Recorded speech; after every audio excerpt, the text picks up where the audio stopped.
السلام علیکم ورحمۃ اللہ وبرکاتہ۔ الحمد للہ رب العالمین والصلاة والسلام علی رسول الامین وعلی آلہ وصحبہ اجمعین ومن تبعهم بإحسان إلی یوم الدین، اما بعد۔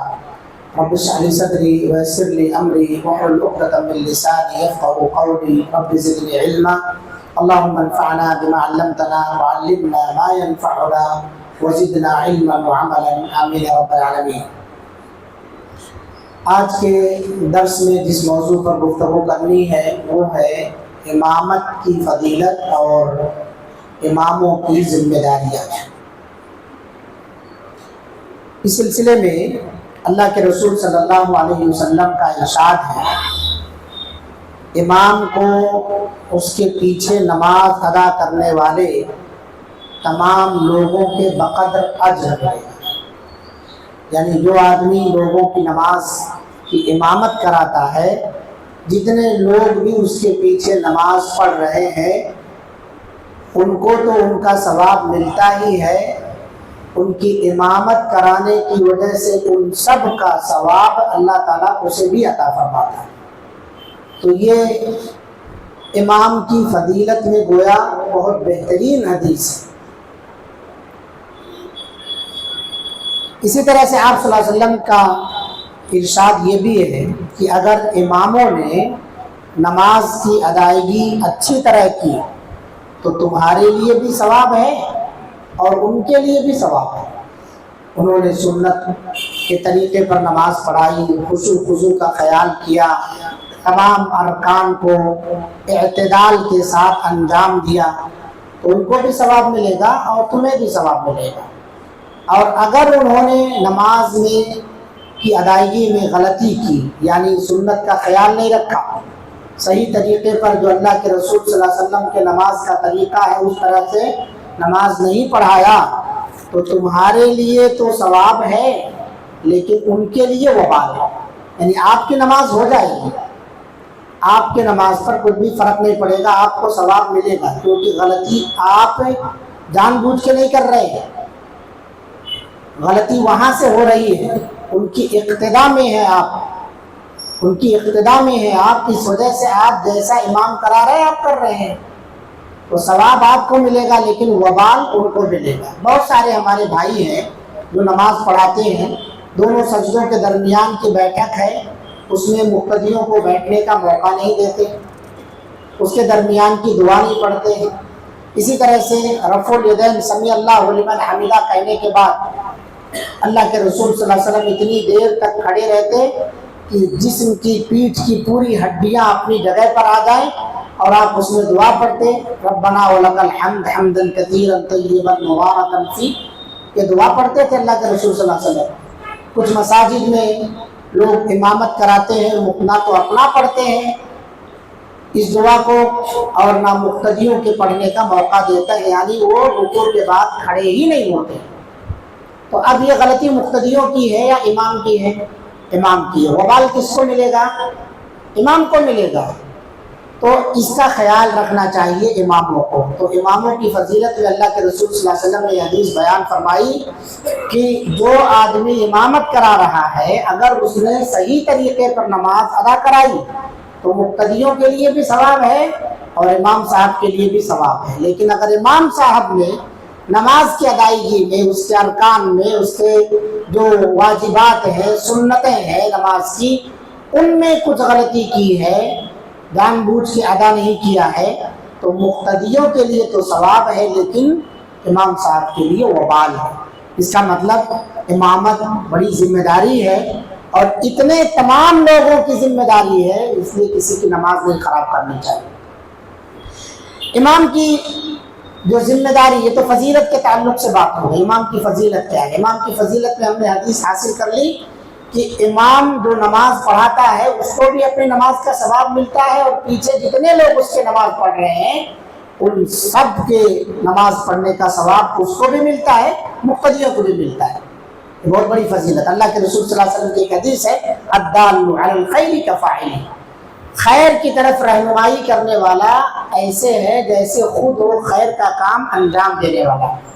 یہ بھی خیر کا کام ہے، نماز پڑھانا لوگوں کو، کہ امامت کرانا ہر ایک رکن کا، ہر ایک واجب کا، ہر ایک سنت کا خیال کرتے ہوئے، تمام مقتدیوں کا خیال کرتے ہوئے سب کی ذمہ داری کو ادا کرنا یہ بہت بڑی ذمہ داری ہے، بہت بڑا کام ہے۔ اس لیے اللہ تعالیٰ ان کو ان کی نماز کا تو ثواب دیتا ہی ہے، پیچھے جتنے لوگ اس کے اٹھانے پر اٹھتے ہیں، بٹھانے پر بیٹھتے ہیں، ان کی نماز کا بھی ثواب اس کو بھی ملتا ہے، مقتدیوں کو بھی ملتا ہے، دونوں کے اجر میں کوئی کمی نہیں ہوتی ہے۔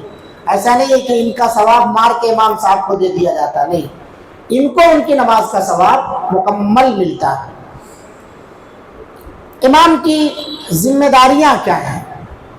جب آدمی نماز پڑھائے یہ فضیلت تو حاصل ہے، لیکن جب نماز پڑھائے تو امام کی ذمہ داری کیا ہے؟ امام کی ذمہ داری یہ ہے کہ وہ تکبیر تحریمہ سے پہلے لوگوں کو صحیح طور پر صف بندی کا حکم دے، صفیں دیکھ لے درست ہیں یا نہیں درست ہے، یہ امام کی ذمہ داری ہے، اور اس سلسلے میں ان کی رہنمائی کرے، کوئی آگے ہے، کوئی پیچھے ہے، کوئی چوڑے میں کھڑا ہے ذرا ہے نا، کندھا نہیں ملا، پیر نہیں ملا، تو ان کو بتائے قریب ہو جائیے، پیچھے ہو جاؤ، آگے ہو جاؤ، یہ امام کی ذمہ داری ہے، یہ وہ رہنمائی کرے۔ حضرت انس رضی اللہ عنہ سے مروی ہے کہ رسول اللہ صلی اللہ علیہ وسلم تکبیر تحریمہ سے پہلے ہماری طرف چہرہ فرما کر کہتے ایک دوسرے کے ساتھ مضبوطی سے مل جاؤ۔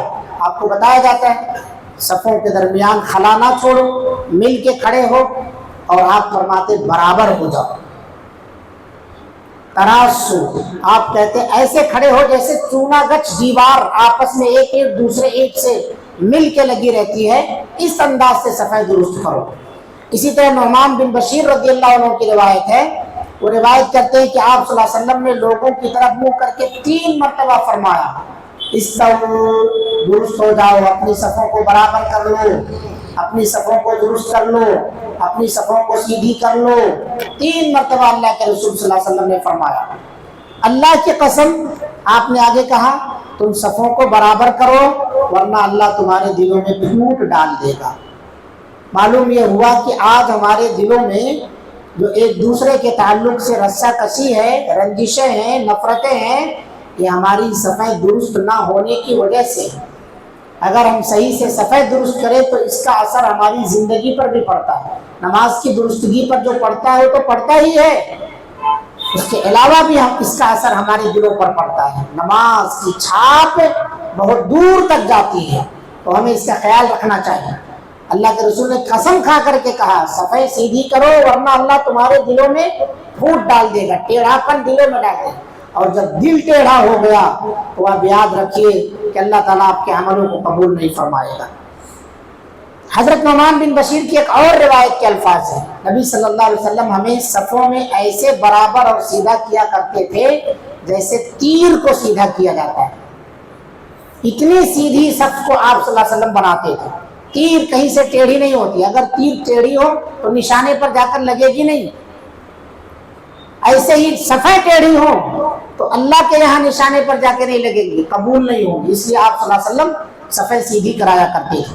حضرت ابو عثمان نہدی رحمۃ اللہ علیہ تابعی ہیں، یہ فرماتے ہیں کہ حضرت عمر رضی اللہ عنہ صفیں درست کرنے کی تاکید فرماتے اور کہتے ہیں اے فلاں تم آگے آ جاؤ، اے فلاں نہیں تم پیچھے ہو جاؤ، یعنی اس طرح سے ایک ایک کو مخاطب کر کے حضرت عمر صفیں درست کرایا کرتے تھے۔